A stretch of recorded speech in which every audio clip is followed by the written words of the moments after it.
Their neighborhood over the years had vastly transitioned. In the 70s, the Doulalis were the only mixed-race residents, adding a bit of color to Gable Street. Now, the neighborhood was a melting pot, housing people of many diverse cultures. Construction on the house across the street ceased after Cecilia's death. After hearing of the accident, the owners declined to build on the property. The Doulalis gladly purchased the land, leaving it as a shrine to their fallen daughter. Cecilia's lot sat decorated with wildflowers surrounding her headstone.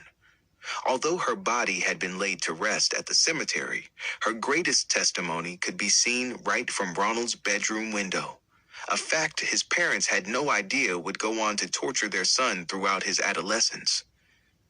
Ronald cruised past the memorial, pulling into his driveway. He remained in the house they grew up in even after his parents died.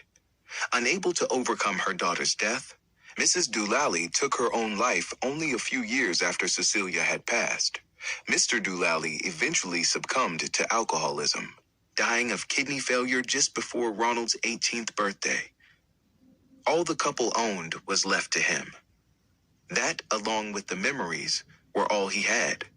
Memories that damaged Ronald much more than they could ever heal. He pulled into his driveway, shutting the engine down when the memory surfaced. Mr. Doulali flipped burgers and hot dogs on his barrel-style smoker off sides as young Ronald played basketball in the driveway. "One hand, son. You dribble with one hand at a time, no matter what," he coached on as the little boy panted, trying to catch his breath.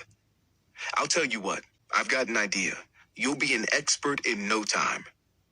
Mr. Doulali ducked inside the garage briefly before resurfacing with a small rope. "Now, what do you plan to do with that, sweetheart?" Mrs. Doulali spoke up from the sidelines, slightly nervous about what her husband was about to do. "I wouldn't harm a hair on his curly head, my love. Don't you worry." He turned to young Ronald. "You trust me?"